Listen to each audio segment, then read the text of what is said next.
Hi friends मु रश्मि आपण मानक रश्मि टीवी स्वागत जनाऊँगी। तो फ्रेंड्स आज आम आलोचना करवा जो जाइए आपणकर संघ को जो डाकरा आसाला आपणकर विभाग पाखर तो विभाग रु कहीं डकरा आसला एवं विभाग रे कौन आलोचना है से विषय आपणकर डिटेल्स एक्स कैडर आपणकर जड़े लीडर नेता आपणकर रही जानी आप त्रिलोचन विश्वाल सार सी आपणकर दुईटी वीडियो करी पोस्ट करछंती तो तांको वीडियो माध्यम सुनिश्चित भाव आप क्लियर हो पारे कौन सब आलोचना होती कौन पर डाकरा दि जाइए ता सहित आपंकर किसी गुरुत्वपूर्ण मेसेज रही देखा तेणु आपण मान अनुरोध भिडियोटी को शेष पर्यंत देखूँ भिडियोटी देख सारापर भिडियोटी पसंद आसिले भिडियोटी को हृदय लाइक कर दिंतु ता सहित आपंकर सांगसाथी मानक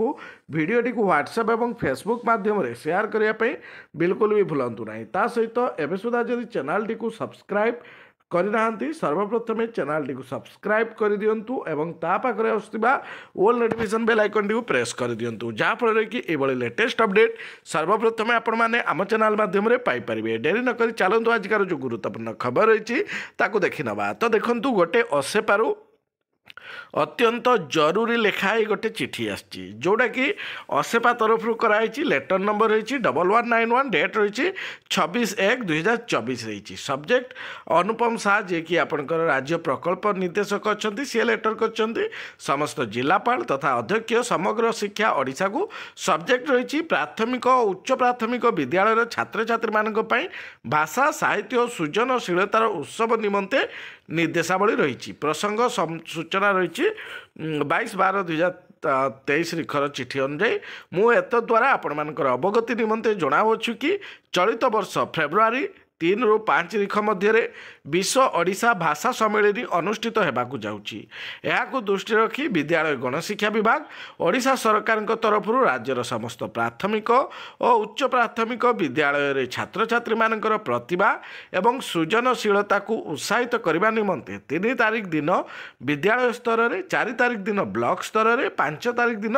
जिला स्तर में कार्यक्रम अनुष्ठित हो एठारे उल्लेख था कि समग्र शिक्षार अभिनव शिक्षा योजना मातृभाषा दिवस रे प्रदर्शनी निमित्त प्रत्येक विद्यालय को 3000 टंका गप शुणा और कहवाई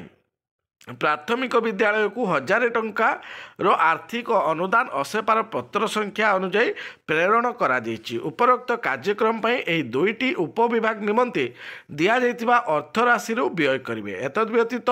असेपार उपरलिखित जो पत्र देछि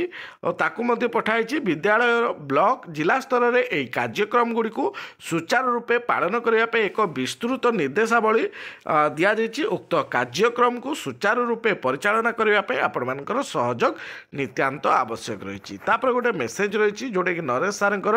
जे आपण माने बारंबार अभियोग कले जे आमर किछि हेउनी हबनी शीर्ष नेतृत्व नीरव रोचंती गतकाली आपण माने गोटे सांघातिक आलोचना पूरा फोटो प्रमाण एवं पेड रिलीज द्वारा अवगत हेले सपक्षवादी ताकू पॉजिटिव कहउचंती आउ विरोधी काम तो विरोध करवा यही आलोचना को आपण माने कहीं एते नेगेटिव रे नेउचंती आम दाबी पूरण जे निश्चय हेबो यह तार पूर्व संकेत आमर फाइल रेडी आम कथा अनुसार भी फाइल अच्छी आमको जणई देले ताहाले एथिरे कोन नेगेटिव रहिला से माने थर्ड फ्लोर कथा एथिपाई कहले जे से भितर बेस्टा तमें कहीकि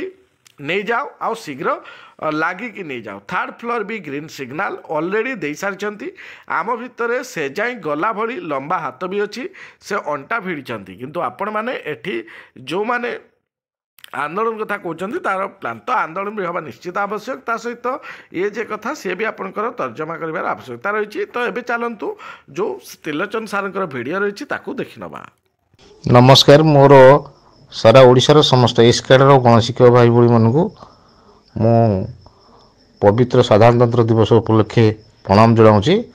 मु गोटे कथा आप कहूँ चाहे मु गोटे वीडियो छाड़ी आपण मैंने समस्त देखिथे ये वीडियो सत्यता अच्छी आउ जो वीडियो किसी निंदुक बा विरोधी दलर लोक नालचटा लोक एवं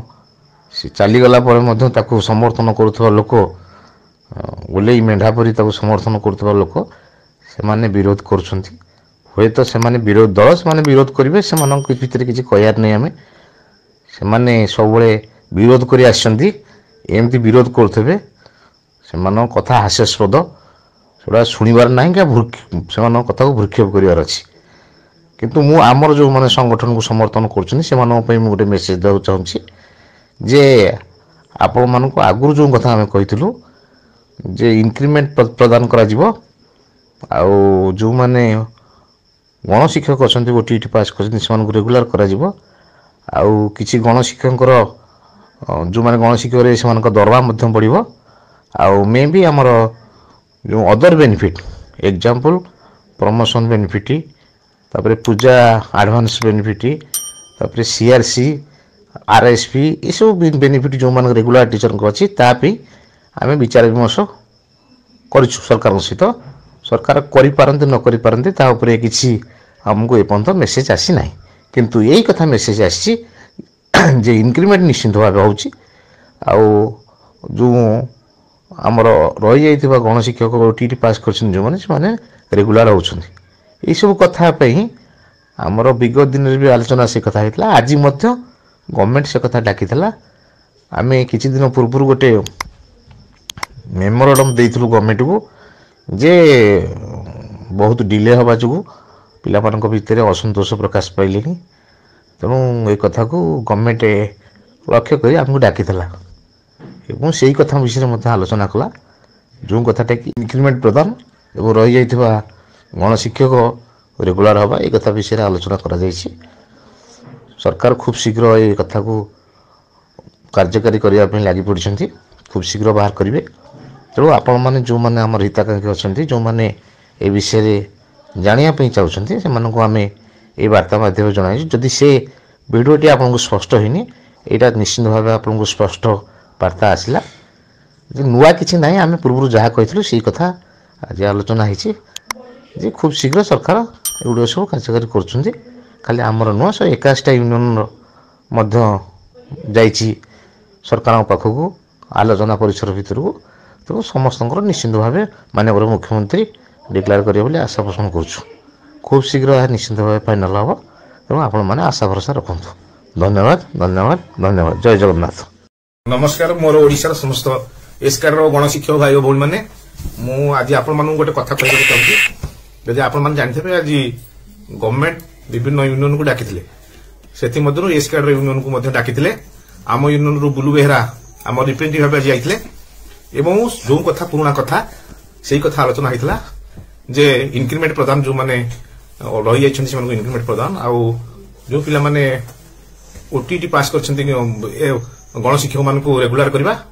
ଏବଂ ଏସ୍କାଡର ଉଚ୍ଛେଦ କରିବା ଉପରେ ସରକାର ସପକ୍ଷରେ ନାହାନ୍ତି। ତେଣୁ ଆମେ ତାଙ୍କୁ ଅଦର ବେନିଫିଟ୍ କଥା ଉପରେ ଆଲୋଚନା କରିଛୁ ଏବଂ ତଥାପି ଏସ୍କାଡର ଉପରେ ଆମେ ବହୁତ ଯୁକ୍ତିତର୍କ ହେଲା। କୋର୍ଟ ମ୍ୟାଟର ଉପରେ ସେ ଆଲୋଚନା କଲେ, ଯେଉଁ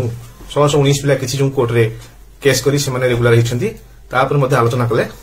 ସରକାର ବର୍ତ୍ତମାନ ଏଇ 619 କିଛି ପିଲାକୁ ଦେଇ ସେ ବର୍ତ୍ତମାନ ତା ଉପରେ କିଛି